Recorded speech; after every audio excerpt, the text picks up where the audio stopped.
We'll have the full 7-day forecast coming up in a little bit, but for now, I want to transition to talk about something else. Now, this is going to be a bigger event in the southwestern United States, but should the clouds hold on long enough, or should I say hold off long enough, we might be able to see a very cool and rare celestial event. So it's an annular solar eclipse that's going on tomorrow.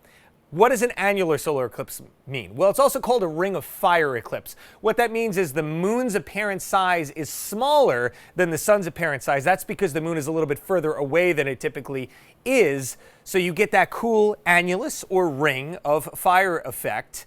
Now, the total eclipse is going to be only seen on the west coast down towards Texas. It comes ashore near Portland, and then it goes through the parts of the southern Rockies and again into Texas. But we can see a little bit here if the skies will permit. 12:15 is your start time.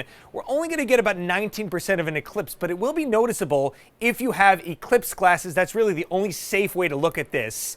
Partial eclipse then ends at 2:35, and we're only getting, again, about 19% of that eclipse, but certainly cool.